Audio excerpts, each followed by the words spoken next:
people are going to answer. One is Vijay, and second is Mayank. Vijay is, I think, from Ruby Hall.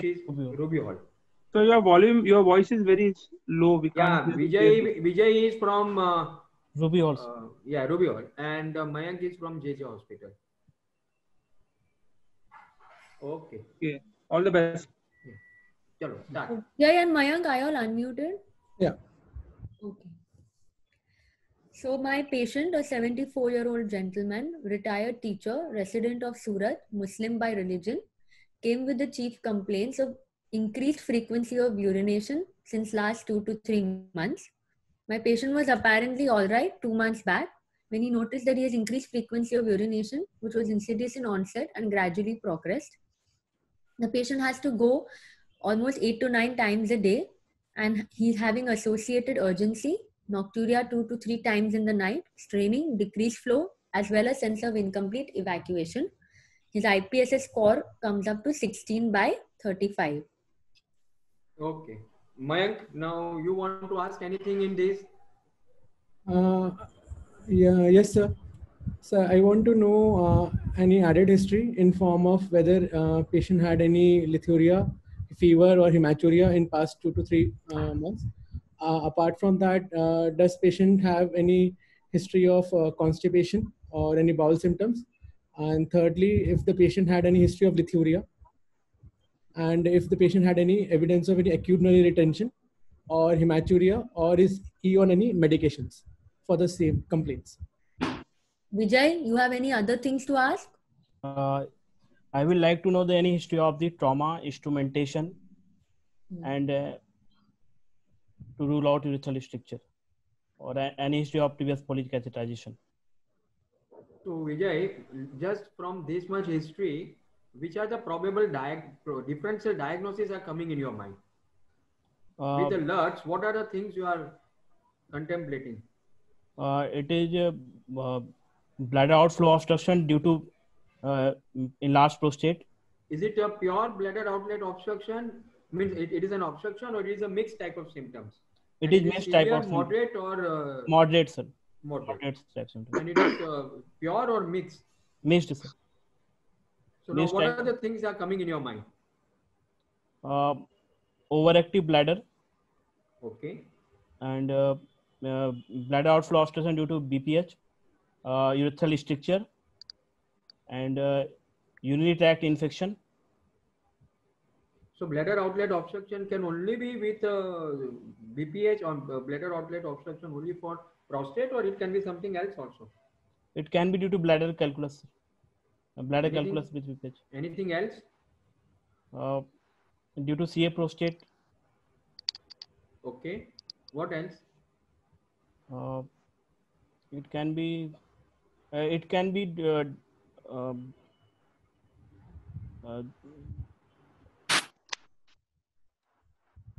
Yes, Mayank, can you Sir, say? I would like to add 2 more diagnoses in this. One would be neurogenic bladder. Second would be genitourinary tuberculosis. Anything related to bladder mass? Sir, could be, but patient does not have any history of hematuria. That should be. We are talking of differential diagnosis of. Yes, sir. Yes, sir. It could. Sir, voiding symptoms would be less likely, but if a patient has bladder mass along with bladder outlet obstruction because of prostatic enlargement, that could be if it is very near to the bladder. Yes, sir. Yes, sir. Could be there. It may be, sir, carcinoma in situ. Sir, maybe the bladder CA carcinoma. So can you just simplify, either going from a bladder right up to the urethra, or from urethra to bladder, so it becomes easier instead of going haphazardly? Going from, sir, external meatus towards the bladder, it could be phimosis because of the because it's a Muslim guy. Okay, so then if he is circumcised, then it could be urethral stricture, it could be a prostatic urethral cal, or it could be bladder outlet obstruction because of the enlarged prostate, could be benign or malignant cause, or associated with bladder calculus or bladder malignancy, with neurogenic bladder and genitourinary tuberculosis as other differential diagnosis. Or it can be combination with overactive bladder and could be, sir. Yes, sir. So talk of that. Yeah, except incomplete emptying, does he have any voiding symptom? Yes, sir. He has in form of straining, decreased flow, and sense of incomplete evacuation. Because in the history, chief complaint, frequency, nocturia, urgency, straining, decreased flow, and sense of incomplete. That is mixed symptoms. Yes, sir. Yeah. So Yes, sir. primary first two diagnosis is bladder outlet obstruction. Considering her age, thick urethra will be quite later. Yes. Bladder outlet obstruction secondary to the enlargement of prostate, may be benign, may be malignant. One. Another is yes, he may have neurogenic bladder, वो भी रह सकता है. तो उसके बावजूद जो भी चीज आ रही है वो बहुत रेयर है, क्योंकि मैलिग्नेंसी बोलना है तो हेमेचुरिया नहीं है, स्टोन बोलना है तो पेन, कोली की पेन नहीं है, बीच बीच में पेन होना चाहिए, रिटेन अगर छोटा स्टोन है तो इन बिटवीन एक्यूट रिटेंशन का हिस्ट्री रह सकता है. या फिर ट्यूबरकुलोसिस है तो बाकी ट्यूबरकुलोसिस का स्टिग्मा नहीं है. अगर तुम bladder tuberculosis flare up expect कर रहे हो तो it will either start from kidney and go down और it will start from epididymis and go up. तो ऐसा कोई सिम्टम्स का उसका सजेस्टिव कंप्लेंट्स नहीं है. तो ये सिचुएशन में you should start with bladder outlet obstruction considering his age, secondary to the benign or malignant parts, and another is neurogenic bladder. That's what I feel. If anybody want to add, please add. Yes, sir. Should I go ahead? Yeah, go ahead. So patient has no history of fever, no history of hematuria, no history of dysuria, no history of retention of urine acute or chronic, no history of incontinence, no history of lithuria, no history of bone pain, loss of appetite, weight loss, no history of swelling over feet or facial puffiness, breathlessness, fatigue or malaise. Anything else, Vijay? So he had asked instrumentation and surgical history as well as medical. Okay. So should I give that out? Any history of decreased urine output and history of any medications for the complaints which he is having. Medication, he's on Silodal, that is Silodosin, 8 milligrams since 1 year in the night. And for instrumentation, what Vijay asked, Dr. Vijay. So patient has past history of being evaluated for similar complaints from December 2018. So that time, after evaluation in February 2020, he underwent a TURP with a TURBT. And patient is a known case of hypertension on amlodipine, and family history not significant, bowel history not significant. He's on mixed diet, and he's on tablet Silodal 8 milligram HS since approximately 1 year. What else you want to know? Histopathological report of TURBT. Yeah, 1 minute, I'll give you.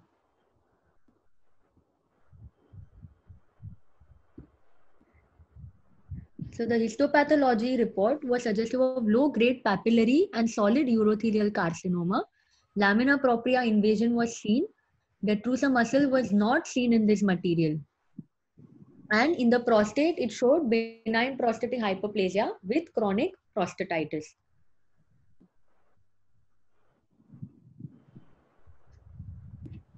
Else? The history is this histopath sufficient for you, or you want more? Do we need to do some? Is there any history of BCG, intracycle therapy, and in form of BCG and mitomycin? Yes, patient has undergone. So patient has undergone 3 cycles of onco BCG in February, March around. After that, due to lockdown, he was lost to follow up. And now he has come 9 months later with the same, all these complaints which I told you in chief complaints since 3 months. Okay. Tanvi, can you go back to the report? Yeah.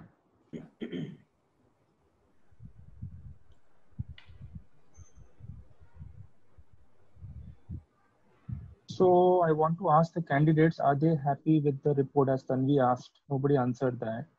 Yeah. Are you guys happy with the report, or you want some more information? Sir, there is no muscle tissue seen in the TURBT specimen. Correct. So what would you like to ask? So someone has asked about PSA. Yeah, so I'll give both the answers now. Because Vijay said that muscle is not seen, so we had done a re-TURBT, and during that we submitted the muscularis propria or detrusor muscle, which was found to be free of the tumor.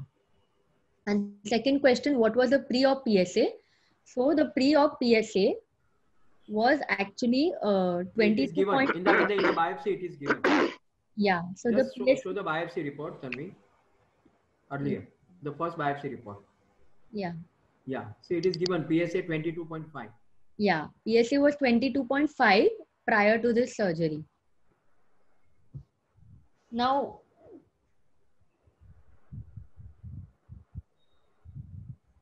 We expect you to ask some questions. yeah, with a PSA of 22.5, and we have done TURP with TURBT. So you think this Someone was has asked again, you want to know biopsy was done or not with this PSA? DRE findings? Any nodularity was there in the DRE? No, Exam? it was a there was no nodularity. sperm. Dr. Juhil Nanavati has asked biopsy done. So yes, that time with 22.5 biopsy was done, and it had come benign prostatic hyperplasia with chronic prostatitis. So hence we went ahead with TURP with TURBT. And now this is the final report. Now patient has come again with these symptoms which I told you in chief complaints. Now what?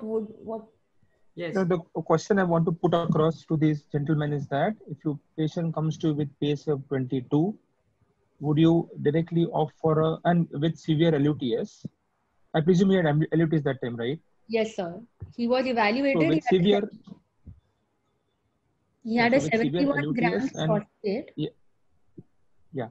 So with a big prostate, high PSA and LUTS, what would be your next step of action? Sir, I will repeat the PSA. I will start antibiotic and repeat What antibiotics? PSA. Depending on the urine culture report. And so if you are given a choice to choose an antibiotic, which antibiotic would you choose? Ciplox-TZ. Why? Because it covers both gram-positive and gram-negative bacteria and anaerobes. Answer Ciplox is correct, but the reason is not correct. Yes. And there are few drugs which penetrate the prostate and go into the prostatic secretion of prostatic fluid, right? Yes. So these are the drugs which are given, and once you treat them with adequate of antibiotic for duration, then you need to repeat the PSA. Now in this scenario, if the PSA remains say 8, what would you do?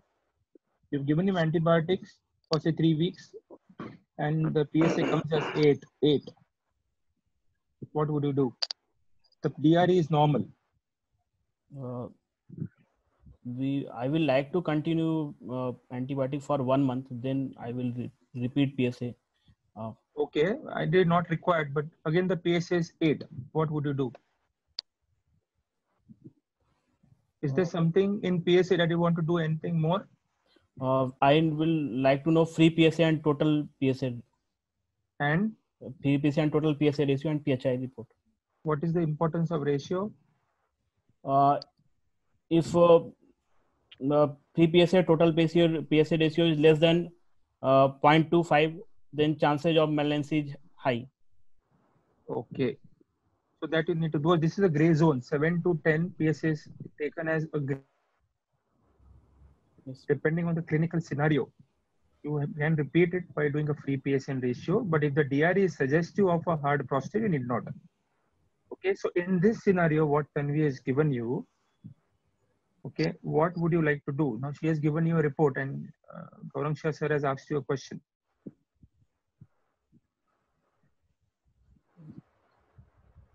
The report is in front of you. Vijay. He has undergone re-TURBT. He's undergone re-TURBT, right? Yes, sir. This is a re-TURBT report where the detrusor muscle is free of the tumor. Okay. So how will you grade this? How will you stage this? This is the original report. Low-grade papillary with solid urothelial with laminar. T1 G1 lesion and stage 1 CA prostate. CA prostate. CA bladder, sorry. CA. Okay. Stage 1 CA bladder.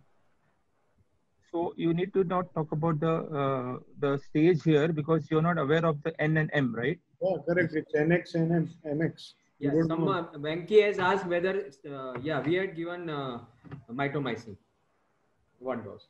And trust biopsy report also I showed, na? It is chronic prostatitis with BPH. So both have been done. Now the question asked is, will you do MRI or whether you do CT scan? How many investigations you will like to do? Sir, first Whether we have done the right thing. So what sir is asking is, was the management correct? What they have done is was right or wrong? Because Or you would have done something differently. and on PR it was not a hard prostate. It was Any a CA radiological- bladder Yes, also. sir.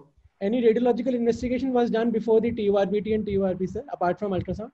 Yeah, Tanvi show. Yeah, so ultrasound showed basically enlarged prostate with median lobe with only cystitis and some sub-centimeter renal calculi.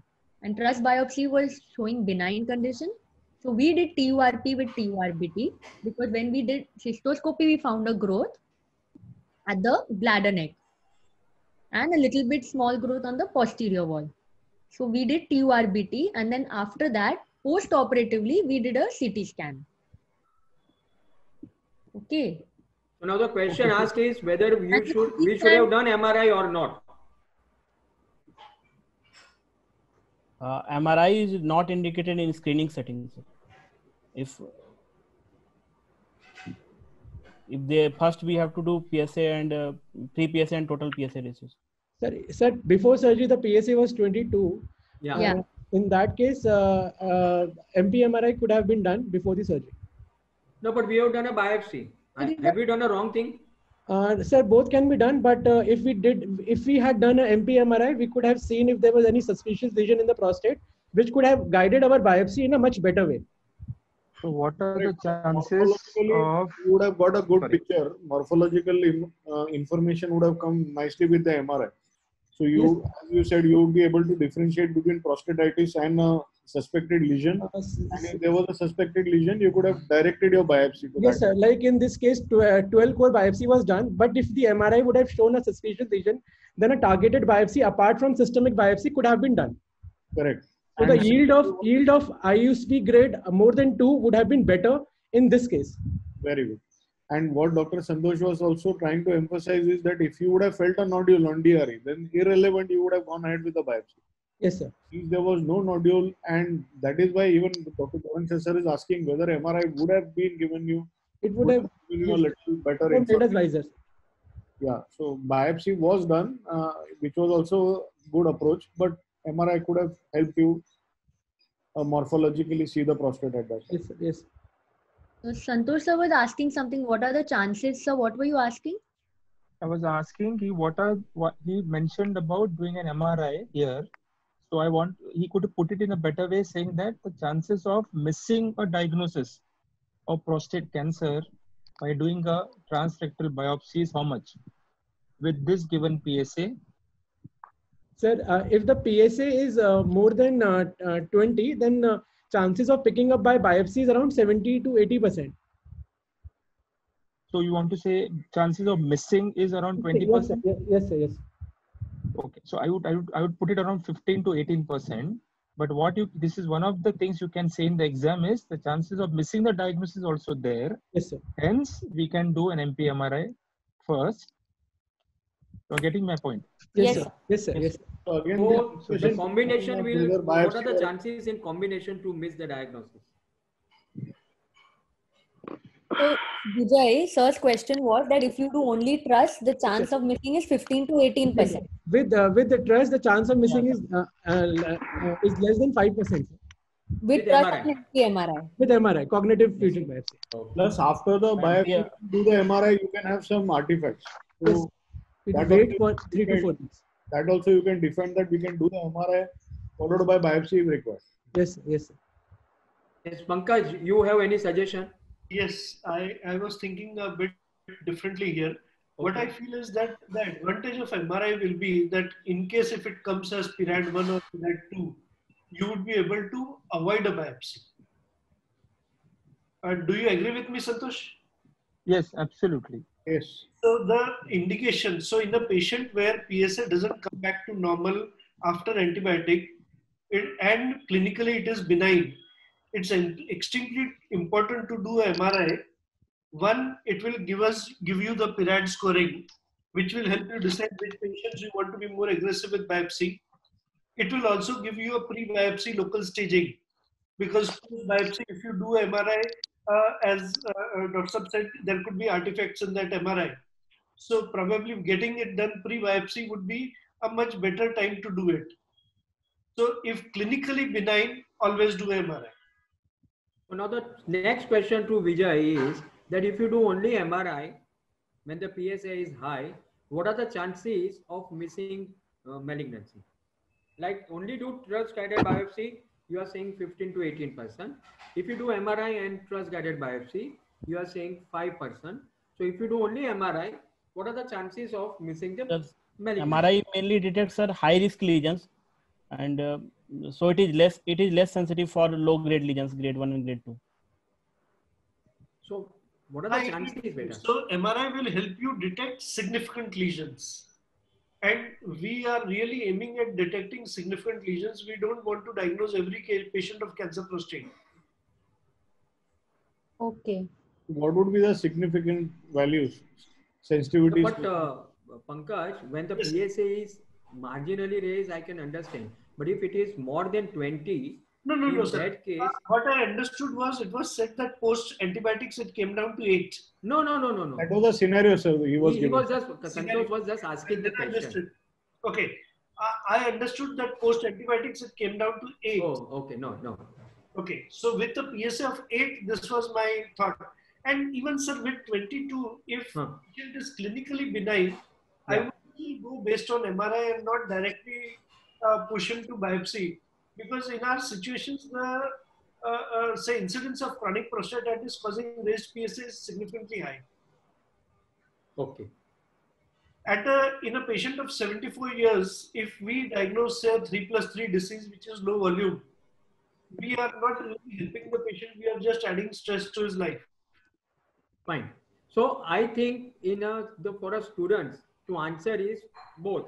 That in such cases, it is better that I will do MRI and followed by that, if required, trust-guided biopsy. You could also have a scenario where the same patient would be 80 years old, and there again you could justify that you could avoid the biopsy. Yes. Okay. So, sir, should I move ahead now? Because otherwise, we will not. So, can we, if I request you to just summarize this case once, because I will. So, if I understood it right, this patient was diagnosed as BPH. Incidentally, you found bladder tumor. You did it. I will just tell you the chronology in 2 minutes quickly. Patient had basically lower urinary tract symptoms from December 2018. He was on medical management, but eventually his symptoms increased too much. His sonography showed cystitis with a 70+ gram prostate, and PSA was 22.5. We gave him antibiotics. I haven't mentioned that we gave him antibiotics, but his PSA came down to only 18 or something. So after that, we did a trust biopsy. Trust biopsy showed BPH with chronic prostatitis. So we went ahead with the aim of doing a TURP for the patient. But on cystoscopy, we also found a growth on the posterior wall as well as the bladder neck. So we did a TURBT with a TURP. The histopath showed low grade with solid urothelial components, but detrusor was not seen. And the TURP specimens showed BPH with chronic prostatitis. So after a few weeks, we did a re-TURBT and they showed that detrusor was free of tumor. So after that, the patient was given 3 weeks, 3 cycles. Mitomycin on the table. Sorry, yes, I forgot to mention that. He was given mitomycin on table, and then later on he was given 3 cycles of BCG and then lost to follow-up. And now patient has come again with symptoms of LUTS with an IPSS score of 16. Perfect. So a very interesting question Shashank has asked there, which even I was about to ask. So I have 2 questions here for the students. When sonography says cystitis, what does it really mean? Can sonography diagnose cystitis? Bladder wall thickness is at times reported as Irregularity. cystitis. It is only the bladder wall thickening which is, according to sonologists, is cystitis. Exactly. So let's not go cystitis as a diagnosis based on sonography unless you see layering of pus in the bladder. Other than that, sonography saying cystitis has no meaning. And the second question was, can you do TURP and TURBT together? Is there a risk of, say, tumor seeding in the raw area of the TURP fossa? In low-grade lesions, sir, we can do simultaneously, but in high-grade lesion, we should not do. But You see, low-grade and high-grade, you will only know post-op. Yes, sir. So actually, Ganesh Bakshi sir had told us something, if anybody remembers. Yeah, we had a discussion on that. Yeah, Ganesh Bakshi sir had taught us. So there is ample literature which says that both can be done together. Both can be done. Exactly, yes. That's what Ganesh Bakshi. Yeah. That's what sir had also taught us during CA bladder discussion. Yeah, sir knows that he's asking a question to the students. No, I'm telling the students only. Because No, but recorded. these students may not be there now the first time. Oh, yeah. Yes. That's why. Correct. Fine. So this is an answer. Okay. Okay. So now all this is done, and that time we did the CT scan 2 to 3 weeks after the TURBT, and basically the whole scan was clear, except a small diverticulum in the bladder and post TURP changes. Now what Vijay, what you would like to do? This is a history. After history, what you like to do? Now what do you want? Just one? Can I just yes, please get in one question? I want one of the guys to tell how would you go about doing a TURBT, and what sort of instruments would you tell the nurse to keep it ready in your OR before you start the surgery? Anyone can answer.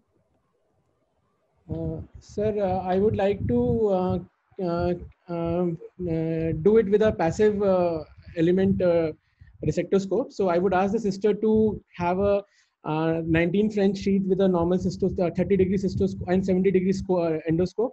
Along with that, I would need cautery to be functional. Apart from that, resectoscope with a passive working element. And apart from the, just a small suggestion again from the basics.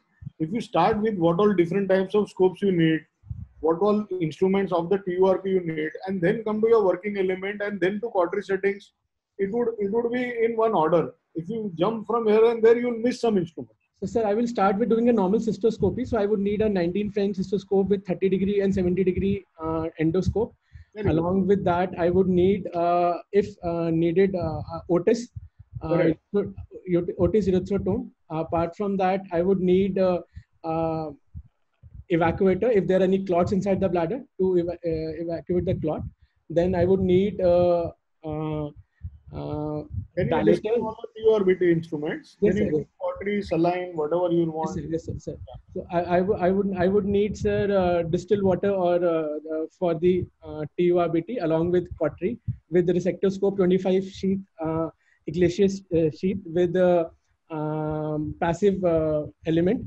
Along with that, Toomey syringe and Helix evacuator and containers to collect the specimen. And in the working element, I would need a loop cautery, a coagulation ball cautery. Apart from that, you can also ask for a cold cup biopsy forceps, just in case you see like carcinoma in situ or something like that, yes, and you want to take random biopsies. It helps with that. Yes. And then 3-way Foley's catheter along with irrigation post-surgery and strappings. So while doing a cystoscopy, you encounter a stricture. Yes, sir. So what will do? तो उसके लिए कुछ नहीं रखेंगे. The guide wires and dilators, endoscopic urethral dilators and urethrodome also you will keep, no? अबे अगर ऐसा question कोई पूछ रहा है ना कि क्या रेडी रखना है, yes, sir. तो सिस्टोस्कोपी करते समय स्ट्रक्चर आ सकता है.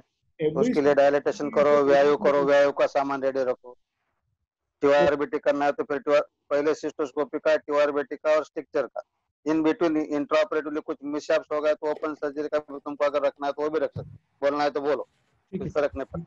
In cystoscopy said you should have all these things in mind: meatal dilatation, otis urethrotom, visual optical neuthrotome, sequencing proper रहना चाहिए और पूरा इंस्ट्रूमेंट आ जाना चाहिए। correct.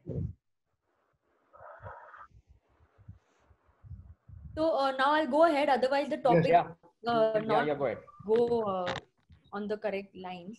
So on general examination, patient was conscious, cooperative, well oriented in time, place, and person. Temperature was normal. Pulse 80 per minute. BP 120 by 80 mmHg when taken in the right arm in supine position. Respiratory rate 18 per minute.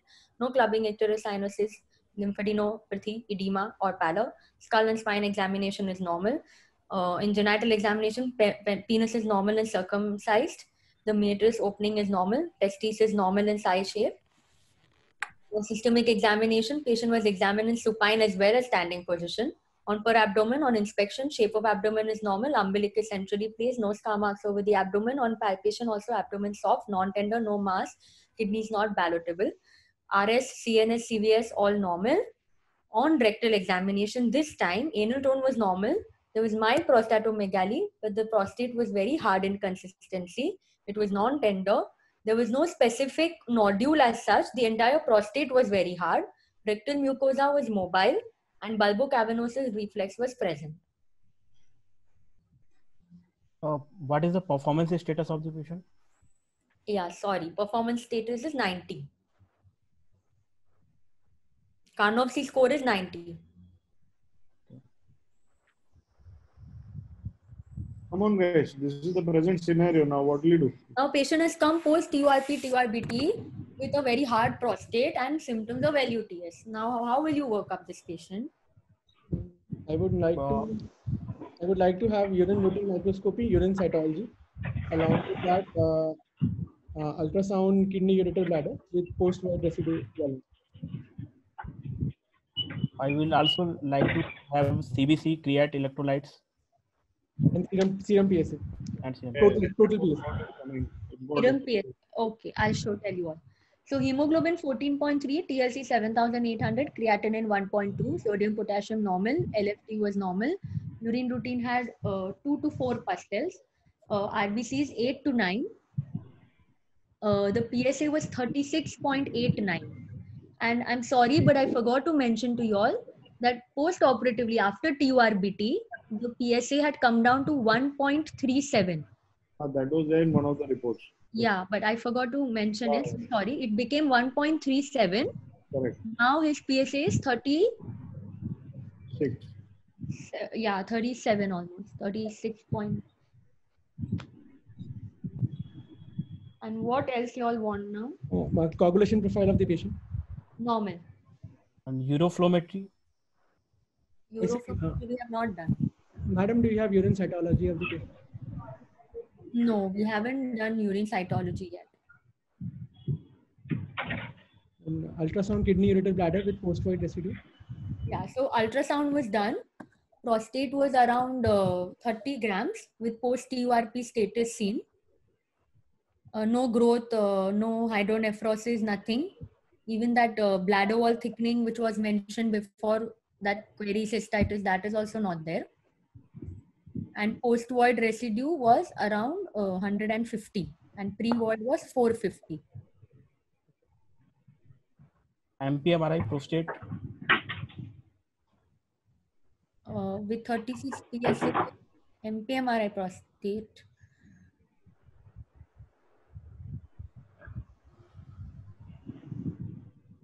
So, Tanvi, what I need to know is this is a TURP, TURBT, and BCG given, right?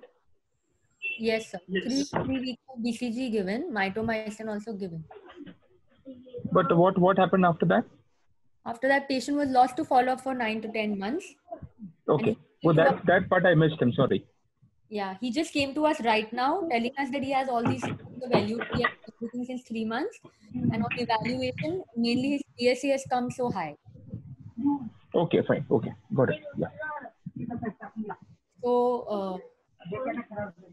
So as students, what you need to keep both things in mind, that he's got a history of CA bladder which was diagnosed and is lost to follow up, and secondly, he's got something happening with his prostate. Do you agree with me? Yes, sir.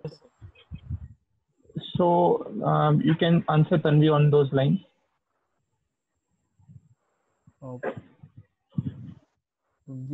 Sir, I would like to have a MP-MRI prostate before the TRUS-guided prostate biopsy.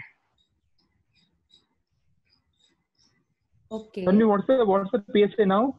36.8. 6.8. 36. Okay, fine. Okay. Yeah, yes, Dr. Jewel, it's a hard prostate with 36 PSA.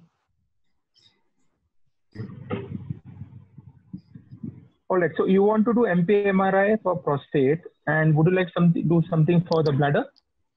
Sir, the symptoms of patient has a significant post-void residue and past history of urethral surgery. So patient did not have any check cystoscopy post that, and there could be an element of urethral stricture or bladder neck stricture for which patient could be having this LUTS symptoms.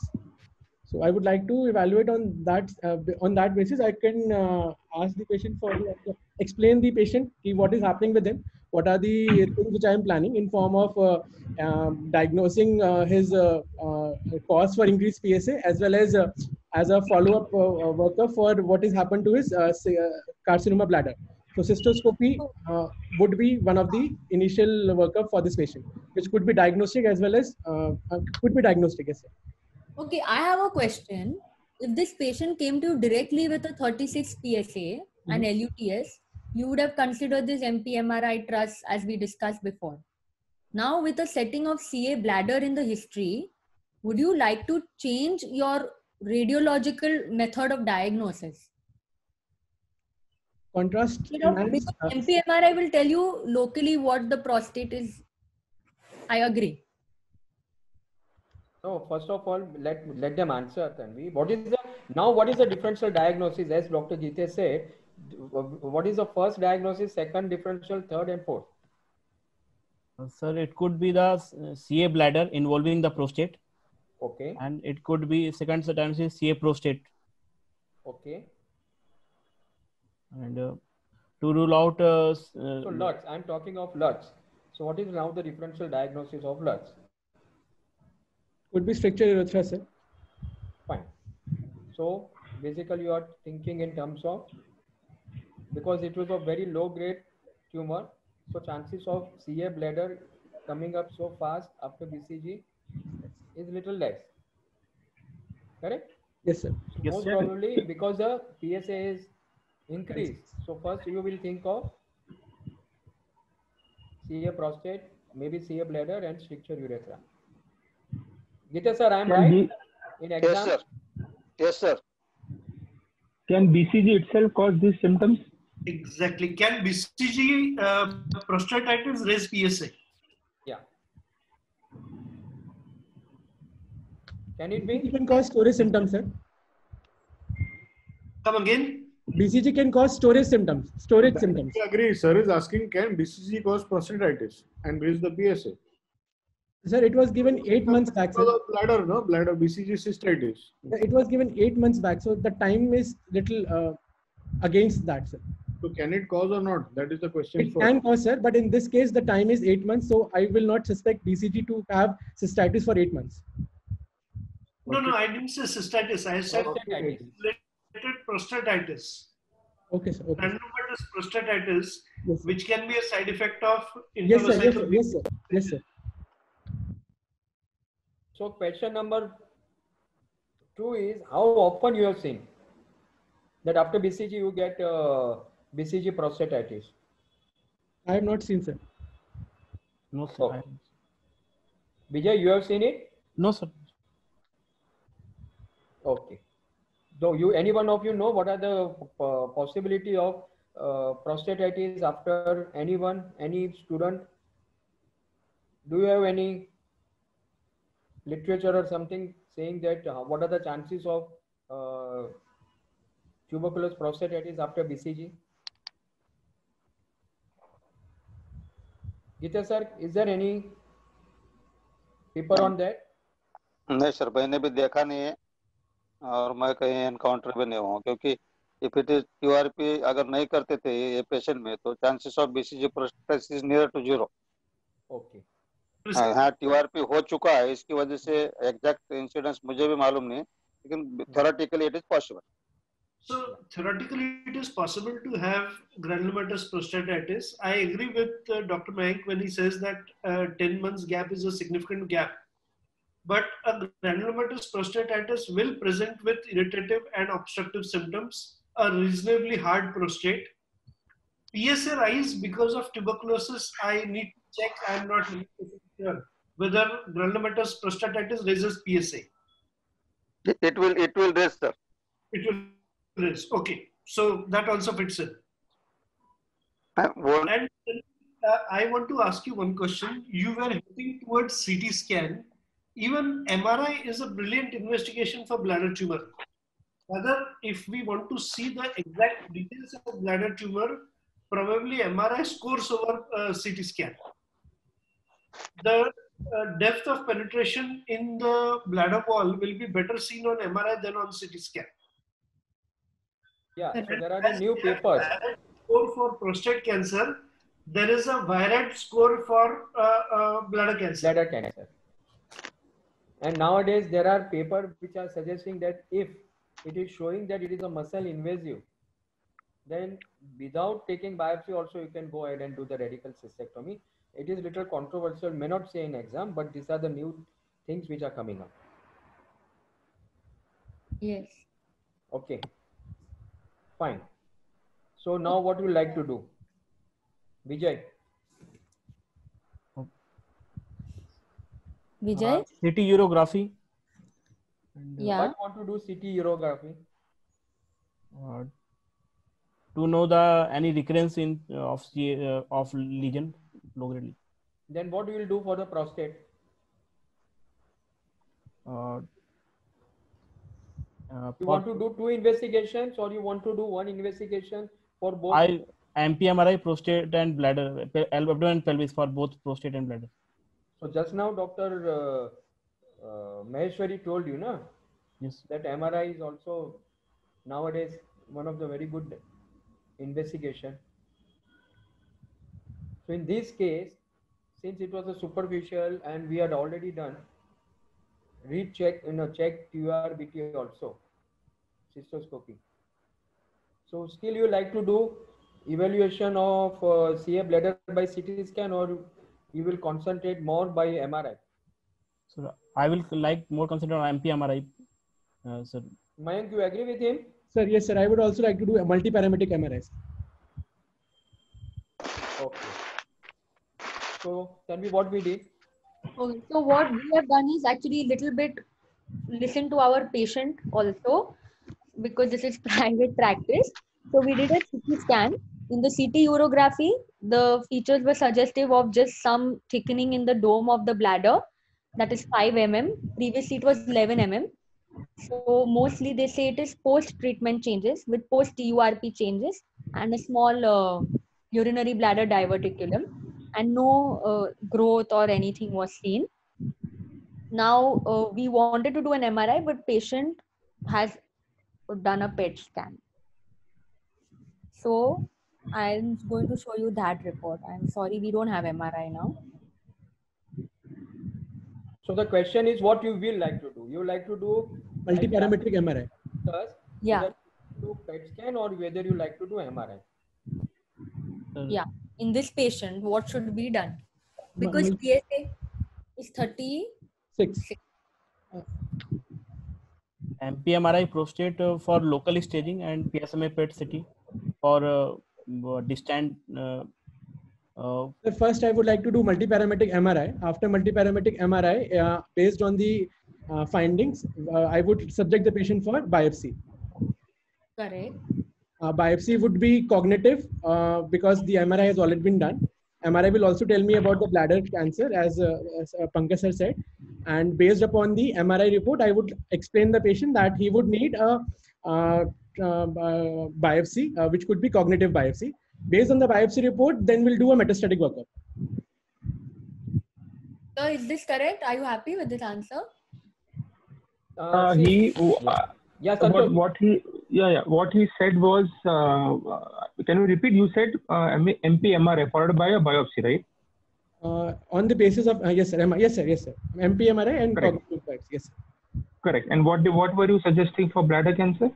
Sir, MRI would tell me about the bladder lesion also, if there is any recurrence of the lesion, or if there is any extent, if there is any lesion, what extent of the lesion is there inside the bladder. Because ultrasound. Okay, so Tanvi, what's the cytology report? Cytology is negative. So I actually, the patient was referred to us a little later. So I don't have that photo. Okay. So if the Cytology was negative, but patient did a CT scan and PSMA and all that. No, I'll come to that. What I'm asking is, the cyto is positive. I want to ask the same gentleman again. Yes, would you like to stick to what you had said? If the cyto has come positive, you said you did an MRI for prostate, agreed. Yes, sir. You did an MRI for bladder and the cyto is positive. Are you happy with the investigation? So cyto is not positive. No, he is asking any condition. Sorry. Yes, sir. If the cytology is positive, are you happy only with doing MRI, prostate and bladder? That is his question.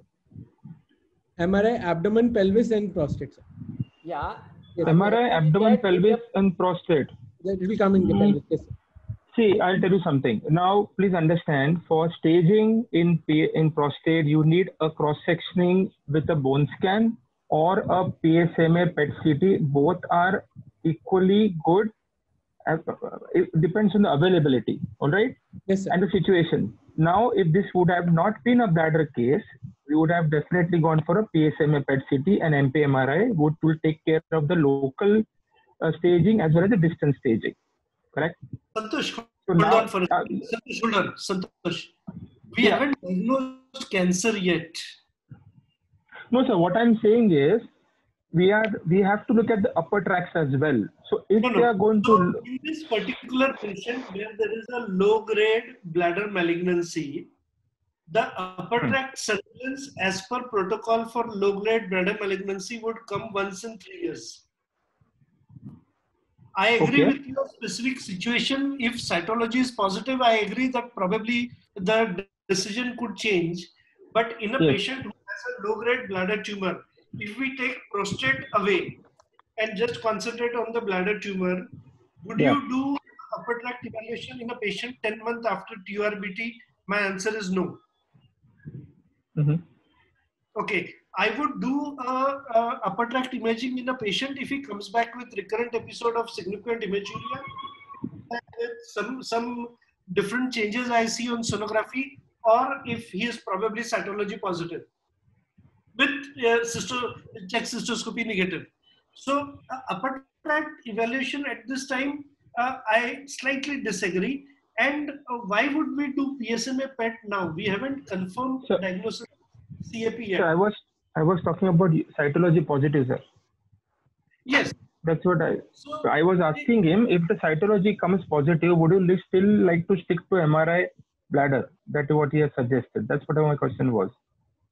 So my thinking in this patient is that in this patient where we are suspecting prostate malignancy in a patient who has a low-grade bladder malignancy, I would probably take MRI as a first investigation, because that will give me idea about recurrence in bladder as well as give me complete details about the prostate. Correct. So that is how I was thinking. So I will tell you, Pankaj, what you are saying is absolutely right. Considering this patient scenario, what you are saying is right. But what Santosh is saying is also right. He is just contemplating that suppose if he is just saying that in exam or in your practice, suppose if you do urine analysis and if cytology is positive, he just want to know what the students are knowing about positivity of the cytology. So the question is, if the cytology is positive, what is an inference? So can you tell us? I want to ask you on this same line. Suppose cytology is positive. Yeah. Yes. First do a cystoscopy or first you will do a upper tract evaluation? So let us ask them first, what is the inference? If the cytology is positive. Inference is the chances of high grade malignancy is more. That is number one. And second? patient has a bladder malignancy or transitional cell carcinoma, which needs evaluation in form of a cross-sectional imaging. So can it be because of the upper tract also? Yes, because of the upper tract malignancy could also show positive cytology. So if the cytology is positive, these are the two inference, correct? That either it is a high grade malignancy or it can be the upper tract which is involved. Yes, sir. Correct? So this is what Santosh wants to know. So what is an inference? Okay. And if suppose you are not contemplating this CA prostate, now you are looking only after CA bladder, Sir. his suggestion was that in that case, you have to do PET scan. So now let us come to this Sir. patient. So coming to what Maheshwari sir asked, he asked that if the cyto is positive, that's what you asked, right, sir? Cyto is positive and... So in this particular patient, Santosh, if cytology comes positive, would we be first doing a cystoscopy for lower tract or first we'll be analyzing the upper tract? Sir, we would like to go from a non-invasive to an invasive. If you do a cytology, we would, if you do cytology in the bladder, it's clear, then we would land up doing selective cytologies from both the pelvis. Right. So here, when we are asking the patient to get himself evaluated for prostate, at the same time, I would suggest him to get evaluated for the bladder as well. He suggested MR also. MR urogram is definitely used for staging bladder cancer. Yes. So he did mention about MR urogram. I think one of them did mention, if I'm not wrong. Yes. MR urography. Yes. So what my approach would be, sir, I would go for a non-invasive evaluation to an invasive, because once I put the scope inside and if I find the bladder to be normal, then I would have to put a ureteric catheter and give a Barbotage cytology from both the sides, or take random biopsies from the bladder. So what sir is trying to say, Santosh, that in case where there is a known bladder cancer, sir was saying if positive cytology, we would have thought of the bladder first rather than... Yeah, absolutely. Yeah, absolutely. But what I'm saying is you have to think of bladder first, absolutely. And it is low grade T1, G1, received BCG, but lost to follow-up. But I'm just saying that we go from a non-invasive approach to an invasive approach. So non-invasive approach would be to screen the upper tract plus bladder. Right. And invasive, depending on that, you do a scopy, take random biopsy, or you go directly for scopy, see what the scenario is. If you see a lesion, biopsy it. If you don't, take random biopsies and do selective cytology. That can be done. So just how you know how the make it clear just there now how the student tells in the exam and defends himself. That's what I'm saying. I mean, MR urography is also not wrong. Correct. Now there are two different scenarios. So one coming to the case where there is a raised PSA, and now they were talking about how to do the local staging as well as the metastatic workup. So in that case, what all investigations they will do? They said MP-MRI and maybe a PSMA scan. That was okay for the distant and metastatic workup, or it could also be a bone scan. No, but again, Pankaj Maheshwari asked a very... No. Let us come to this case, Hiren. Yes. No, sir, I'm coming to this case only. What now come to this case only. This case only. What Dr. Soda said was right, that we need to see what is happening with the prostate cancer. That's why they suggested MP-MRI and a PSA PET CT. What I'm trying to quote here is just give me 30 seconds, sir. So what I'm trying to quote here is that the guideline says that cross-sectional imaging in the form of MRI or CT along with the bone scan has to be done for staging. Correct. That's what I believe. PSA PET CT is not, PSM is not even included even now. Right. So what I'm trying to tell them that if you're doing MRI prostate, you can combine that with a CT urogram, or you can do MR urography.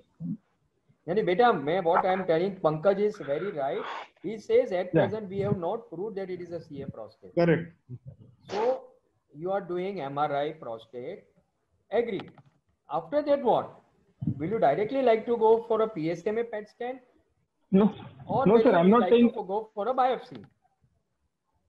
No, sir. Not at all. But no, Santosh. So the scenario for the students is that there is a hard prostate with a PSA of 36. Yes. So with 36 PSA, the chances of being met are a little higher. But I'm not talking about metastatic evaluation at all. I'm talking about only local spread for the MRI for the prostate cancer and for the bladder cancer. I'm not talking about PSMA at all. I'm not talking about staging. Point well taken. Now, So, how do you have to proceed? Now, let's go to them. Yeah. Yeah. I had said I would need a multi-parametric MRI. I would evaluate, and then I would like to subject the patient to biopsy, cognitive biopsy. Okay. So, Tanvi, what was done? Let's proceed. Tanvi. Hello, Tanvi. Prashant. Tanvi. Yes, sir. I'm here only. Can you hear me now? Yeah, but just proceed, na beta. No, maybe her network was lost. Beta, what Now was can you hear me? Yeah. Okay, so sorry about that. No. So basically, I just want to say that this patient has come to us with all these investigations already done. But for your exam purpose, after this discussion, I think it is clear that you all need to get an MP MRI done. As Mayank said and as Sir said, Santosh Sir and everybody has said, you will do an MP MRI. If there are any changes of CA prostate, you will do your trust biopsy and then metastatic workup and everything. But now that this patient has already come with a PET scan, we did not, we couldn't help it. His PET scan report is basically suggestive of heterogeneously enhancing soft tissue lesion in the right peripheral lobe of the prostate gland with involvement of the right seminal vesicle, which appears worrisome for a second primary neoplasm, and further evaluation is suggested with transrectal ultrasound guided biopsy. Perfect. So now, since the patient has come with this PSMA PET scan report, we have not done an MRI, and we did a biopsy. And the biopsy was basically suggestive of prostatic acinar adenocarcinoma involving 50% of the right lobe and 15% of the left lobe. And Gleason score maximum was seen was 4 plus 4 equal to 8. And there was no PIN or LVI, that is lymphovascular invasion or perineural invasion noted in the biopsy. Right. Okay, can I ask one question here? Yeah. Yes. Yes. So, are you happy with the biopsy report, or would you have liked to have some more investigation if you focus on the PSMA report? Correct. So exactly. So Vijay, please answer this. Biopsy from the suspicious lesion which was seen on the PSMA. What suspicious? No. That's a very general answer. Don't please be specific in exam. Read this again, Mayank. Okay, PSMA expressing heterogeneously enhancing soft tissue lesion in the right peripheral lobe with involvement of right seminal vesicle, which appears worrisome for a second primary neoplasm. What is Sir hinting at? What is Santosh Sir hinting at? Peripheral lobe of the I think one of them have already answered in the chat box. You are looking at the seminal vesicle, okay? Yeah. So now I am not saying that PSMA is something which we need to focus ourselves, because that obviously that would not have been done first. But Correct. since the patient already has come with that report, Correct. we need to take it with the face value. Saying that seminal vesicle is probably involved, hence we should ask the interventional radiologist to get a biopsy done from seminal vesicle as well. Maheshwari sir, are you there? Yes, I'm there. So would you like to say something? Do you agree with me? Yes, I agree with you that biopsy should concentrate on the area of interest that you have found on the PET CT scan or MRI. Okay. So the seminal vesicle biopsy was done, Tanvi? No, sir. No, sir. Seminal vesicle biopsy was not done.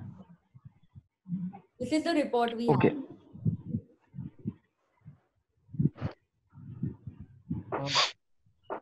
So there is a question: will seminal vesicle biopsy will the change line of management?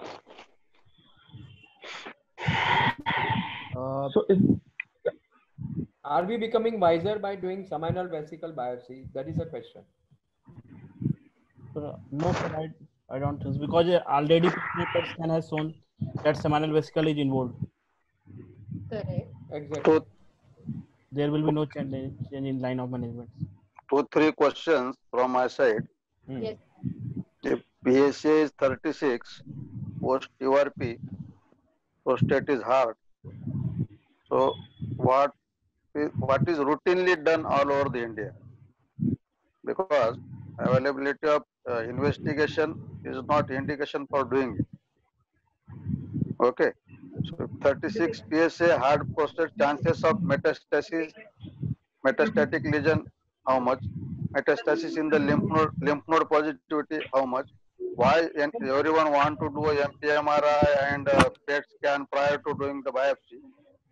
Then only to increase the yield of the biopsy by doing the MPMRI. That is the only indication. If you are advising MPMRI before doing the biopsy, and you are doing biopsy with trust guidance, it is already 4+4. So what is use of doing PET scan and MPMRI prior? And it is a metastatic lesion. So can anybody guide me in such situation? So routinely, how many centers will do a MPMRI and PSA PET scan in a patient having a 36 PSA, hard prostate, without doing a biopsy? No, So no. basically, you are saying that first we should do trust biopsy. No, that's what. Theoretically, what Santosh and everybody is saying is everything is okay. Okay. 36 PSA किसी के भी पास आया है तो MPMRI करेंगे, PET scan करेंगे कि biopsy करेंगे? Biopsy with bone scan, sir. I will tell you very simple. The patient who has got 36 PSA hard prostate, the chronologically what you will do, you will do MRI prostate. Okay. Then we will do the biopsy.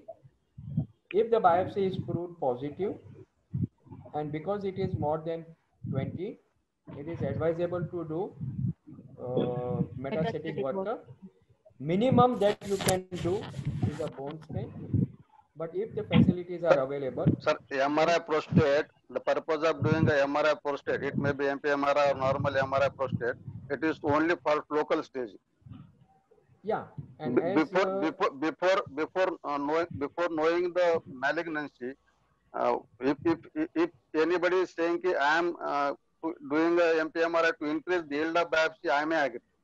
But we don't have histopathology in our hand, and already considering the 36 PSA, can anybody let me know what are the incidence of lymph node positivity, what are the incidence of bone positivity in this patient, if it is, suppose it is malignant? Vijay? Sir, I'll just put in one or two thoughts. Is that when we are doing a MPMRI or a bone scan or whatever method we do to stage the patient, even if the PR is hard, is because of the next step would be we are going to treat the patient. If the patient comes as metastatic, then we are going to treat the patient. But what are we going to do with the follow-up? We need to have a baseline investigations for this patient to be tracked. My simple question. Without having a histopathology, what is the purpose of doing the investigation? So Santosh, what sir is trying to say in a government in any setup. Any setup, 36 PSA, you already think that if suppose 36 PSA patient come to any urologist in India, what he will do? He will do MPMRI, PET scan, or he will do a biopsy. With the previous scenario where suppose PSA was 8 and we are thinking simple, you can avoid a biopsy. I'm not deviating from current patient. Correct. 36 PSA. In this patient, PR is hard. Post URP, 36 PSA. Dr. Gete, let me give you a few more points. I have a couple of thoughts here. Yes, sir. There is a patient where previous trust biopsy was negative. There is a patient where previous TURP specimen did not show any malignancy. Agreed. Absolutely. Where once a trust biopsy is negative and then your PSA is still high, it is important to do MPMRI. Sir, yes. post TURP PSA comes to normal. After that, PSA is raised. Yes, sir. And TRP is majority in 90% time involves only transitional zone. So I was saying that both TRUST biopsy as well as TRP were negative for malignancy just 10 months back. Biopsy plus TRP So is can they, negative or only Both were TRP negative. specimen Last negative? time they have done TRUST biopsy, that was negative. And still it is increasing. Yeah. PSA is increasing. So because once TRUST biopsy has not diagnosed malignancy, Then I will agree only for increasing the yield of result of biopsy MP-MRI. I am not advocating doing a PSMA PET at this time, but I would definitely do a patient before biopsy. That we are. I agree. Okay, sir. I agreed, sir. I agreed. Okay. Now, so as I said, this patient has come to us with a PSMA, so please pardon us. But I agree, we will all. Yeah. Go ahead, Tanvi. This situation is very common where patients directly do a PET. Yeah. So now what? Now, further, how will you manage, Vijay? What do you want now? What do you want? Anything more? I will counsel the patient and tell him that he have locally advanced CA prostate. How? When? biopsy होगा शायद. हाँ sir, this is a biopsy report. आपको दिख रहा है ना sir screen पे? I have got Dr. Gite, I have got one suggestion, because last time also we had discussed, and also with the Ganesh Bakshi, I think in exam they can say both the way, either prostate biopsy first and MRI if it comes positive, or they can also defend by saying that I will do MRI first, because one, he can decide where to take a biopsy after mapping the MRI, and second thing is if they do MRI, then later on, then there are chances that artifact may be there, so you have to delay MRI for more than 3 to 4 weeks. So these are the two reasons they can either say MRI first and biopsy later, or biopsy first and MRI. Routinely, what most of the people are doing is they are doing, if they are suspecting malignancy, they are doing MRI first, followed by biopsy. So now that is what I am doing routinely, and I have seen a couple of centers, or maybe 3-4 centers, other people, they are following this. Santosh, in your hospital, what are you following?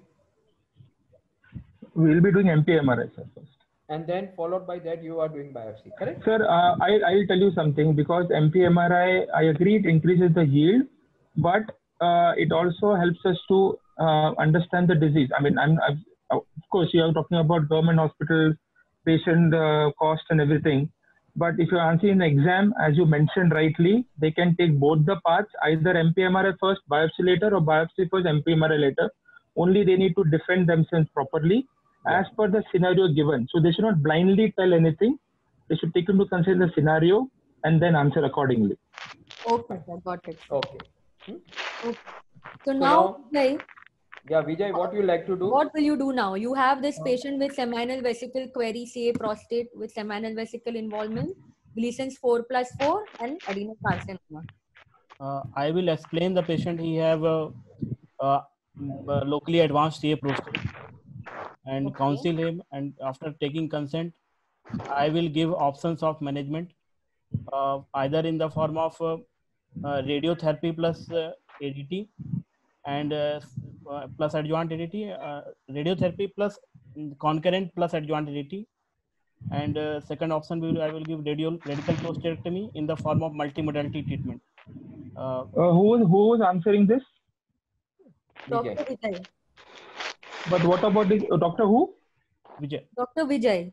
Yeah, Vijay. But what about his bladder? The patient is asking, sir, आपने prostate के बारे में तो बताया, bladder के बारे में क्या करना है?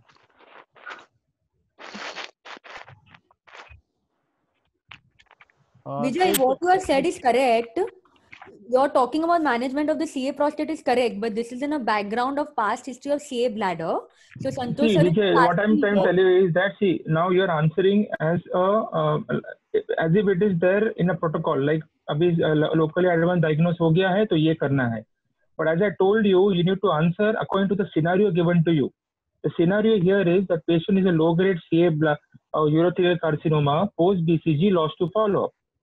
Are you going to do anything about that as well? Or directly you're going to tell him about definite treatment for prostate and forget about the bladder cancer? I hope you are getting my point. Yes. So you think and answer accordingly. Saying you can defend yourself with the present staging, whatever workup has been done. Have you got some information about the bladder, or would you want to do anything further? That is what Santosh sir is asking. At present, sir, there is no lesion in bladder, and the lesion was low grade. So it can be. Who said there is no? How come you are sure that there is no lesion in the bladder? He's got LUTS. He's post BCG. Are you sure there is no lesion in the bladder? What lesion do you expect in the bladder? Maybe carcinoma in situ. And how is carcinoma in situ diagnosed? Carcinoma in situ by cystoscopic biopsy. So would you like to consider a scopy in him? Just to look at the bladder once? Yes, sir, I will consider that. See, you are talking about radiation therapy as well. Okay? So talking about radiation therapy with its concomitant problems of radiation cystitis. Right? Yes. I don't know. I mean, I would probably like to put in a scope and have a look at the bladder once. He's just telling you guys. I would like to have, I would ask Maheshwari sir, what would he do? I would probably put in a scope and just have a look at the bladder once, just to rule out few things. I mean, the chances are very less, but from the bladder point of view, doing a scopy once and getting those ghosts of your mind out of your mind is important. Absolutely, I 100% agree, Santosh. Okay, so yeah, because when you're counseling Vijay, you need to see this is what the examiner is going to look at you. Even if you falter, don't worry about that. What they are looking at is they are looking at both the pathologies simultaneously. Okay, you will get credit for that. But if you are going to talk everything about CA prostate, forgetting CA bladder, I think you will be penalized. Absolutely. Yes. Yes, sir. So you need to be very, very vigilant in answering in exams. Yes, sir. So, sir, cystoscopy was done.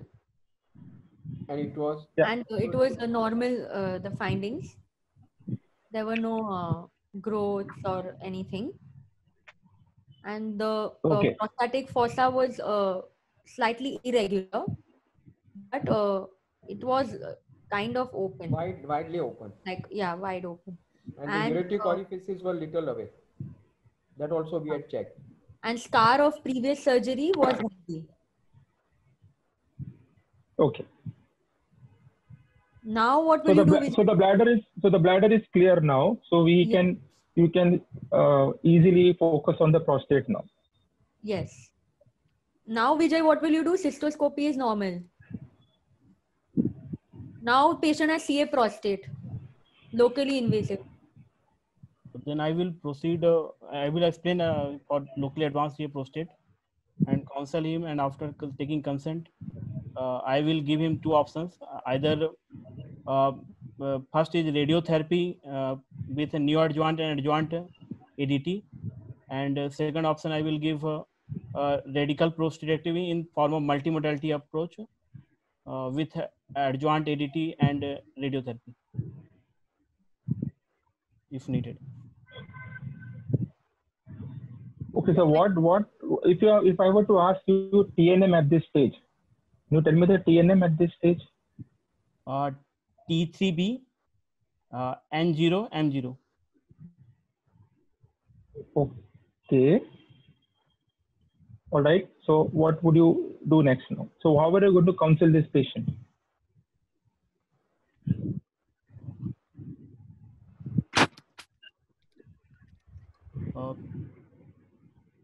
Sir, just include whatever points you told. Sir, I will tell him that it is high risk and locally advanced process, so there is high chances of metastasis and disease progression, and so it requires treatment. It requires definitive local and systemic treatment. Local treatment can be given by either radiotherapy or radical prostatectomy, and for systemic treatment, patient may need to patient ADT have to be given. So what are the points which are in favor of radiotherapy for, what are the points not in favor of radiotherapy for him? Probably you would not take up radiotherapy if you were given the choice. Sir, pros of, sir, please repeat the question. I'm asking you, what are the factors or what are the things you look which are going against radiotherapy in his case? What are these are the things which will go in the back of your mind? What are the things which are already there which would probably, would not favor a radiotherapy? Sir, after radiotherapy, local control will be poor, and there will be high risk of. No, Vijay, you are telling the patient. Yes. So what symptoms does he have? He may have gross hematuria. He may not. What does he have? Does he have any symptoms? What symptoms? What was his chief complaint? He have, sir, missed widening and storage symptoms. Yes. And those symptoms. Yeah. So what was the So what was correct? And you already mentioned, I think, that could be because of bladder neck also, stenosis as well. Correct? Am I right? Yes, sir. But that has been ruled out because the scopy was done. Yes. Correct. So there is no mechanical obstruction causing LUTS. So LUTS is a chief complaint even then, right? So do you think radiotherapy would aggravate the chief complaints, or would it, quieten the chief complaints? Radiotherapy will aggravate the chief complaints.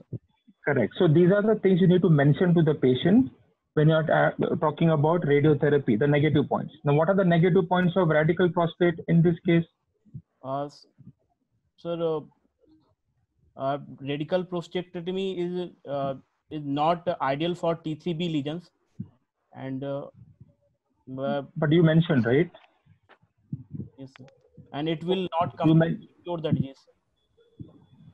No, once you have committed, you can't say it's ideal. You told the patient, आपके पास दो option है, radical prostate, radiotherapy. अभी आपने radical prostate commit किया है, तो आपको बताना पड़ेगा. Now you can't say it's not ideal. What is an advantage of doing a radical prostatectomy? See, I will tell you. Sir, it has better local control. Yes. And there is a better staging, and there is better follow-up, and we can give radiotherapy even after radical prostatectomy, if needed, and we can individualize the treatment after histopathology report. That is a general statement you would give to discuss radiotherapy versus RP in any of these cases. I'm talking about this case, T3B. I'm telling you again, focus on your answer to the clinical scenario. This is T3B. So what are the pros and cons of T3B disease, RP, radical prostate? Radical pros you have already told me. So let's not focus on that. Tell me the cons. What are the problems this patient might have with T3B disease?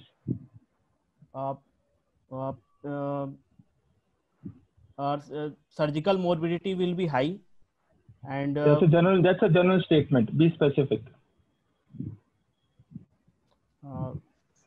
And failure to do greater margin negative, and so the chances of margin positivity is high, right? Do you think the rectum can have a problem with the rectum here? Yes, sir. Rectum may be involved, and may. So it's an area where the surgery would be difficult. The chance of getting an arterial resection is practically zero. And the chances of margin positivity is very high. And there will be high percentage of urinary incontinence and impotency. Okay, that is also so. There is no chance of doing a nerve sparing surgery, and hence you have already mentioned something before contemplating this. What have you mentioned? It is multimodality therapy, right? Yes. So multimodality therapy, you won't say in a localized or organ confined prostate cancer. You would say that always in a locally advanced prostate cancer, correct? Yes. Right? Yes, sir. So these are the points you will tell when you're counseling the patient. So anybody, sir, Vijay, anybody wants to add anything? Vijay, when in this patient, how you are going to counsel? In this patient, you are going to tell patient that you have got a two disease, you have got a CA bladder, and you also have got a CA prostate. As far as the CA bladder is concerned, at present there is no active lesion. We have done a check cystoscopy, but you will require a long-term follow-up of at least up to 5 years. And for the prostate, you have got an advanced, locally advanced disease. The ideal thing for that, number one, maybe which includes bladder as well as for the prostate, is a radiation therapy, because radiation can also cover the bladder. So that also can be one of the treatment. But in your case, you have got lots of lower urinary tract symptoms. So I will not advise you to go for a radiation therapy. I will like to do regular checkup for your bladder. And as far as the prostate is concerned, it is a locally advanced malignancy. In this case, I will like to have a local control. So the local complications like obstruction, then obstruction to the ureter, hydronephrosis, and all these things, will be avoided if I do radical prostatectomy. But the disadvantage of radical prostatectomy is the chances of the recurrence, and for that you may require the multimodality.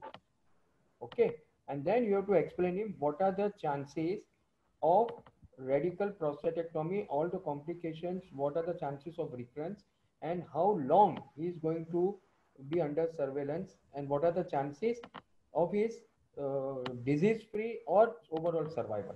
So these are the way you are going to counsel, and then keep choice up to the patient. Let him decide. Yes. Understood? Yes. So you have to go for both the things. You have to explain him. Otherwise, he will think that now his disease, your prostate is removed, and you will forget about the bladder. You will forget about doing regular cystoscopy. Yes. Okay. Fine. Yes. Okay. So in this case now, is there any study which shows that radical prostatectomy in a locally advanced case is has got advantage? Is there any study name? Stampede trial. Yeah. What is that? Stampede? Okay, what is Stampede? Stampede trial was a phase 3 a randomized control trial which was done, and one of the arms showed that it was Stampede trial was for it had two arms. One arm had hormonal therapy along with docetaxel, and the other arm had abiraterone with ADT. So, sir is asking different trial, na, Mayank? Study by Jelfesky and Surya Punavi has shown that radical prostatectomy have benefit in case of locally advanced. Okay, radical prostate. Sorry. Yeah. Yeah. Yes, template for metastasis. I am asking for the local advance. What is the trial which shows that yes, that there are the benefits? Jelfesky, study by Jelfesky and study by Surya Punami. Okay. So can you elaborate on that? Sorry, sir. You don't have. Santosh, can you tell us? No, sir. At present, though, I'm not able to recollect all that. Not able to recollect it. Okay. So what I want to ask here is that in radical prostate, if a patient decides to go for radical prostate, what are the other things you're going to do with radical prostatectomy? So pardon? Extended lymph node dissection. So what is external lymph node dissection? Extended lymph node dissection would involve the extent of lymph node dissection superiorly till bifurcation of common iliac, laterally till genitofemoral nerve, medially till internal iliac, and distally till Cooper's ligament. Medially till internal iliac. Yes, sir. And distally till Cooper's ligament. Caudally till. That is what that is extended. Yes, sir. Okay. All right. So why do we do that? Sir, extended lymph node dissection should be performed especially in high-risk prostate cancers because there are chances of micrometastasis which could be there inside the lymph node and it will upgrade the disease. No, that's a general statement. I want specific answer. Specific answer. Sir, in high risk, in high risk patients who have who fall in high risk category, the chances of metastasis to lymph nodes is high. So what are the percentage you will get positive in the The extended? 20 to 25% patients can be positive. 63% in extended and 38% in extended. Yes. So Yes. you don't Yes. get full answer. You can say in this patient, sir, PSA is 36 and there was involvement of seminal vesicle. Then that's why in this case I would prefer to do extended lymph node dissection. Yes, sir. Yes. Because overall survival, one is that, and overall survival is almost 15 to 20% more.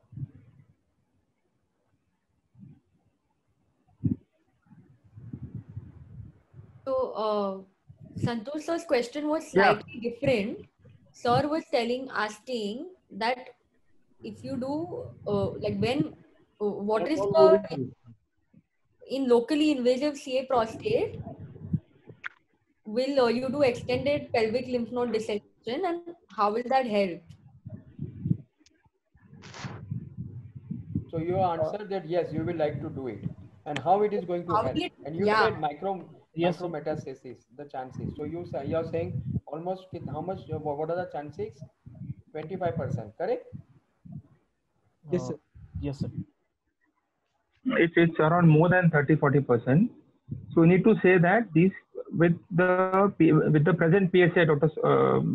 Hiren mentioned, talks with related to the case only. Don't give general statements.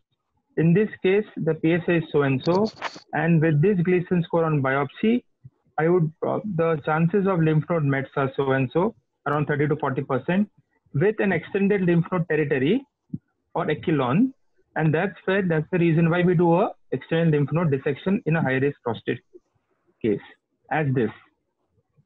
Correct. Yes. Sir. Okay, and there are 5% chance where it might go beyond that, but you don't need to go when you did not go and dissect those areas also, unless the imaging is showing that. Yes, sir. Okay. So now, Yeah. So what I want to ask one question, Vijay. When you are doing extended lymph node biopsy, lymph node dissection, or even if you are doing lymph node dissection, what precaution you will take? Sir, we will clip the lymphatics to prevent lymphocyte Why formation. want to do that? Sir, to prevent lymphocyte formation, And second, and will it help post-operatively? whole pelvic radiation therapies. Exactly. When you want to do, it will be easier for them to decide where they want to concentrate more for the radiation. So that is a thing we always do. Yes. Okay. Now this is the specimen. Can we? yes, sir. So I'll tell you the biopsy report. The histopath report is suggestive of acinar adenocarcinoma, Gleason's grade, Gleason's score 3+4 equal to 7, grade group 2, percentage pattern of 4 in Gleason's score 3+4 and 4+3 is 15%. IDC is not identified. Extra prostatic extension is present in the right posterior region. But the margin is clear. But the margin is clear. Then urinary bladder neck invasion not identified. Seminal vesicle invasion present bilaterally. Both vas deferens show presence of tumor in their muscular walls. but margins are again free. No lymphovascular invasion, perineural invasion present. Then lymph nodes involved. I mean, lymph nodes are present and 24, we had dissected 24. Yeah, so we had done an extended pelvic lymph node dissection, and the lymph nodes are negative for tumor. And additional pathologic findings are chronic prostatitis with squamous metaplasia. Yeah. Now, is this a complete report? Do you all want anything more in histopathology, first of all? Any presence of lymphovascular invasion? No, not identified. And percentage of the prostate involved? Percentage? Before, just earlier page, Tanvi. Yes, sir. Yeah. How would that help? Sir, it will tell me about the burden of the disease. So as right you can half see, is right half is 14.3 and the left is 8.02. how will please answer Santosh sir's question properly. How will this tumor quantification of percentage help? Okay, I'll put it in a different way. You have got a T3B disease, final staging, with only right side involved, and T3B with both sides involved. Will the management differ? Mayank, Vijay, both T3B. can try.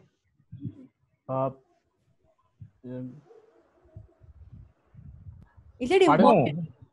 Vijay, is it important to know whether it is a bilateral involvement or unilateral? What is the significance of that? That is what sir is asking. Come on. During surgery, it is important. If there is unilateral lesion. No, surgery is done. Surgery is done. You have got the report in front of you, and the report says that it is T3B, right? T3B, and what is the N? M0, M0. MX. Yeah.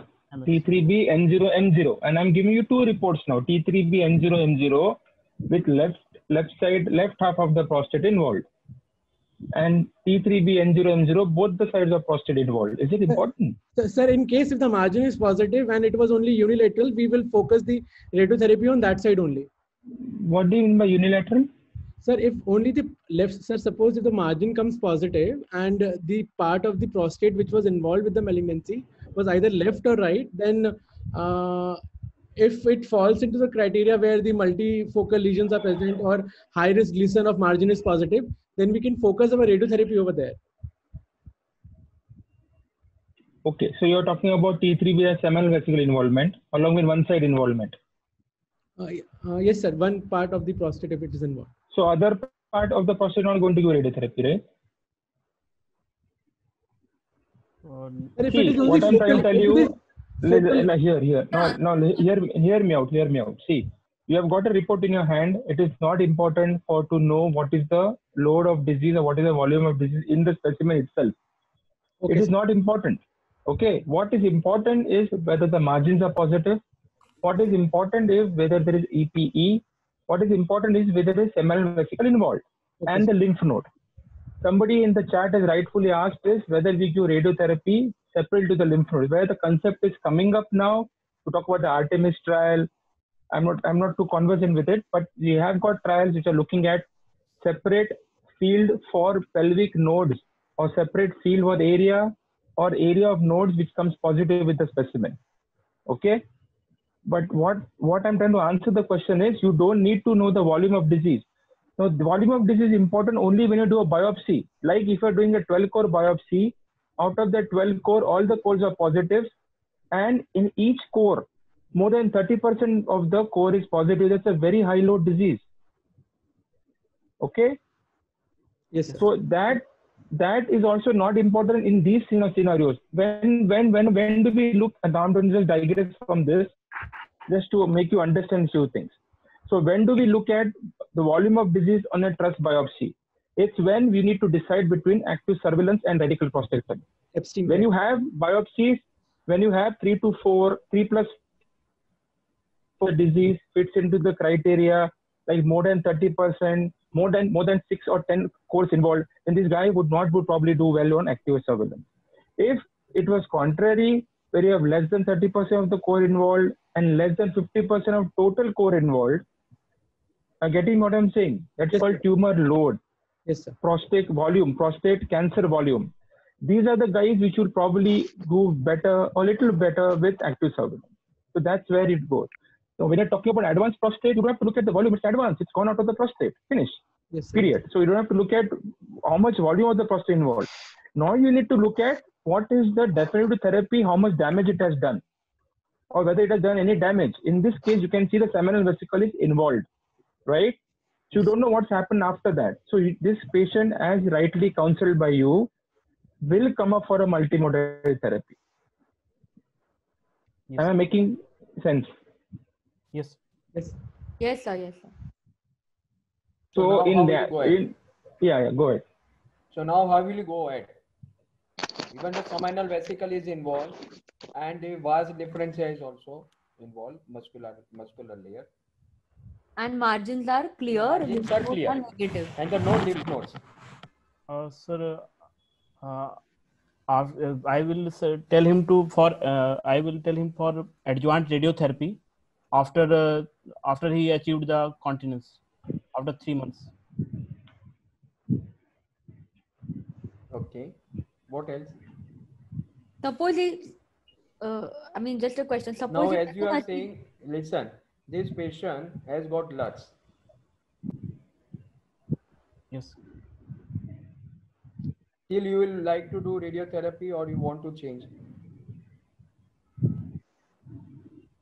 So still I will like to have radiotherapy because Why? Be confident and answer. Because it is T3B lesion, so there is a very high chances of local. See, okay, and you need to put it right way. You need to put it in a proper way. What is important for you now? Whether the LUTS is important or this patient having early recurrence is important. Early What sir is asking is cancer control is important or LUTS is important? cancer control is important. Okay, so what is there a post-op PSA available? Sorry, post-RRP PSA? No, sir. We've done this surgery only 1 week back. Okay. Is that important? Yes, sir, that is important. Why? If we can give radiotherapy in two forms, if either adjuvant radiotherapy or salvage radiotherapy. And So do you expect the PSA to come down?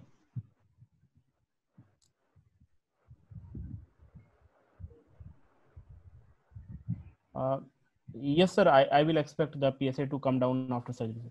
Absolutely. So be confident. Yes, the PSA will definitely come down, but the chances of it touching baseline or normal levels are very low because you already have a biopsy saying that seminal vesicle are involved, right? Yes, sir. So you don't know what's happening there. The margins are negative. That's a good thing. Okay. Yes. But if you see there is extra prostatic extension, some amount of little bit of prostate cancer might be left behind. So you can't expect the PSA to come down completely. What is important is how much it comes down by, and that will decide how early you'll go with radiotherapy. Either you'll go directly at the same time, or you'll wait for the PSA to come up and then go. What do you want to do? Sir, in this case, sir, I will go for immediate radiotherapy. Why? Okay, Vijay, I am asking you a question. Only, sir, patient... last question. Why you want to go for immediate radiotherapy? One answer. Because there is a very high chances of local recurrence and seminal vesicle involvement. There are theoretical answers. See the biopsy report. Why you want to do early radiotherapy? Tanvi has told you just now. Seminal vesicles are involved, right? Yes, sir. Right. So it is T3B, extra prostatic extension. Yeah. Okay. Gaurav sir, you can go ahead. Yeah, one question. Patient develops continence at the end of 3 months, and you have done PSA. It is showing 0.002. Yes. Now, what will you do?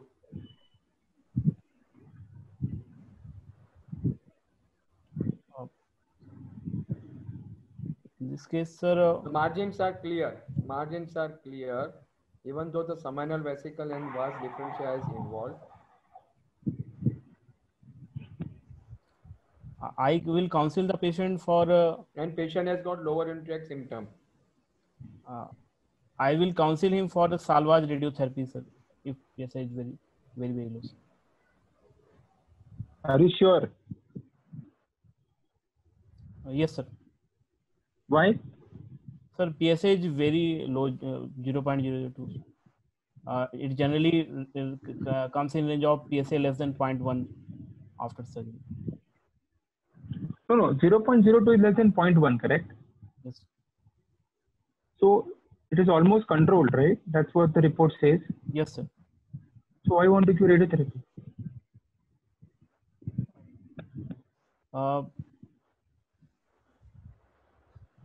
See, someone has written in the chat.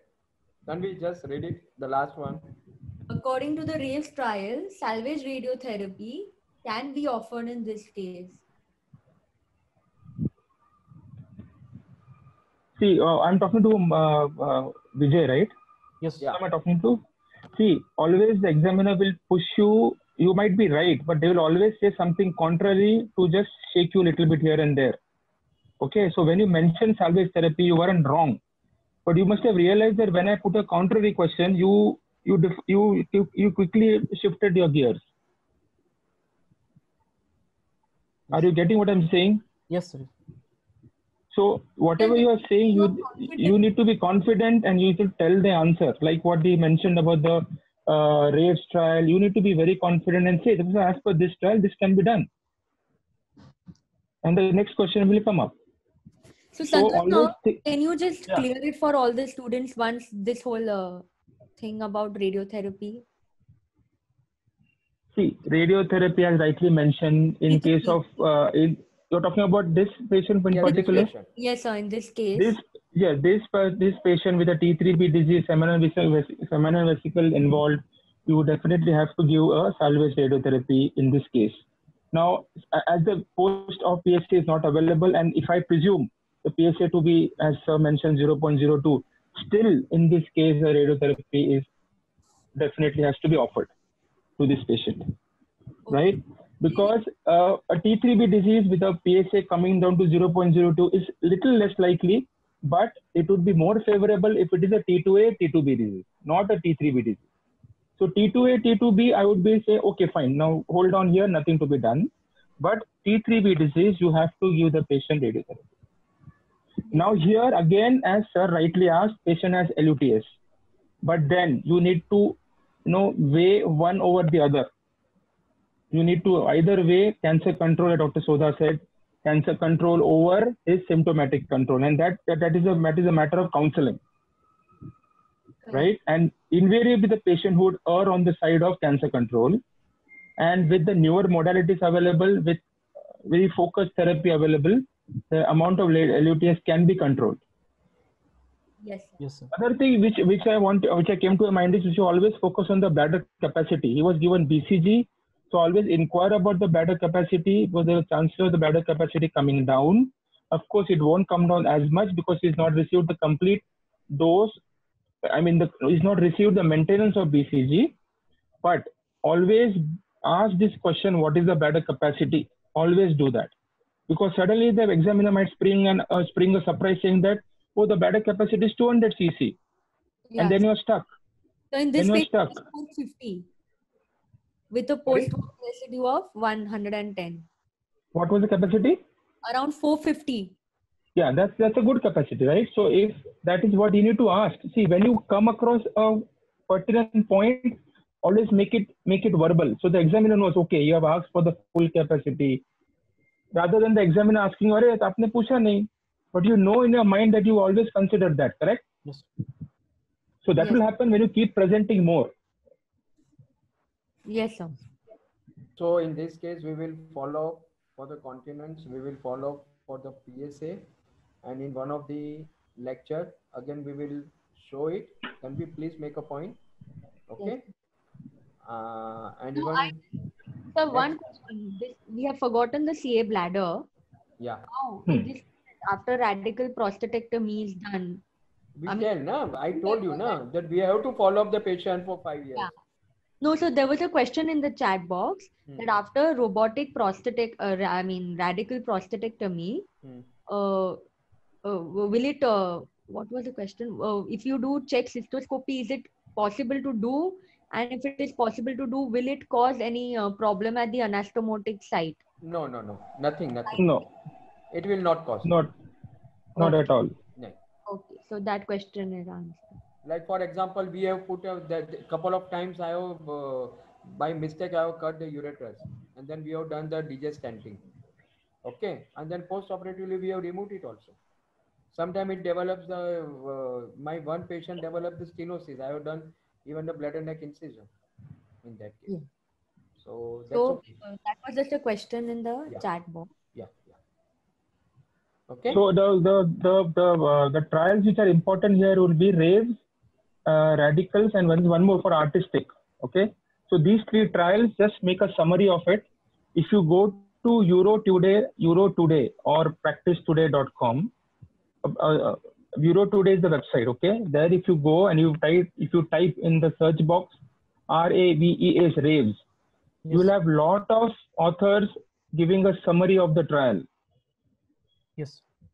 Okay. So once you do that, you make a note of it somewhere in a notebook or wherever. So you can, that is exactly what you have to say in the exam. Okay. Yes, sir. Thank you, sir. Okay. Yes. Euro Today, remember that. Yes, sir. So now the next question is, if you don't want to give radiation therapy, if the patient has got a severe LUTS, what is an alternative? Radical prostatectomy. No. But No, we are already done in this case. Okay. Then What we is have the to role of hormonal therapy and chemotherapy? So hormone therapy would always be adjuvant in this case, adjuvant as well as neoadjuvant before starting radiotherapy. Giving only hormone therapy doesn't hold good in case of these patients because you need to have some prostate tissue. You have got a prostate. Hormone is not going to control the cancer. It's just going to control the spread, but you're not treating it actually. These are the cases where you have metastatic, where you have nothing much to do. Then these cases probably you can do away with just doing an osteotomy as well. But in a locally advanced, if the patient is saying that he doesn't want to do radiotherapy, what is the role of docetaxel? Chemotherapy. The chemotherapy in this scenario, I don't know. I'm not too sure whether we have a role of whether adjuvant chemotherapy with radiotherapy is beneficial. There are trials. I agree with it, but there is nothing substantial been mentioned that benefit is there. There are trials definitely, but giving docetaxel without radiotherapy or only docetaxel, I'm not too sure. See, I think there are trials which are showing that there is no much benefit of either combination of 3 over 2. Yes, absolutely. So either you can give chemotherapy and the radiation therapy adjuvant, or you can do hormonal therapy and radiation therapy. I'm not too sure about chemo, sir, but probably there might be some trials which would favor that. Yeah. But in exam, if you are absolutely sure, then you put your foot into it. Otherwise, if somebody who's there who has just read that trial overnight in the previous night, and unfortunately you are sitting there with a wrong answer, then you are in a soup. So for exam, for exam, I would tell you something. For exam, one of the best things you can read is I won't say EAU guidelines because it's very extensive, but what you can do is those blue boxes in the EAU guidelines are very good, right? And we have a pocket EAU guidelines as well. And very few people read it, but it's very useful. Other than that, something which is not read at all is the NCCN. Now, what I'm emphasizing NCCN is the last 4 pages of NCCN, where they explain everything very well. I mean, they will. That's exactly what you say in exam as well. So I would recommend to read the last 4 or 5 pages of any guidelines of NCCN, and of course the flowcharts are very informative, but some of the examiners won't like if you say, sir, this is based on NCC and this is based on EAU. You would get points if you mention trials. You will definitely be won't be penalized. Yes. But just saying that this is from EAU or this is from NCCN may not hold good with some of the examiners. But after all, you should know something rather than knowing nothing. So NCCN last 4 or 5 pages where they mention the theory. I mean, I hope you understand what I'm saying if you've gone through it. So there they cover everything very nicely. They mention the trial. They even summarize the trial. And you can make your own notes. As I keep saying, make a note of these questions that we are asking, but these are the only questions that we asked in exams. Make your own answers, by heart them. I'm actually saying by heart them because that's the way to go about.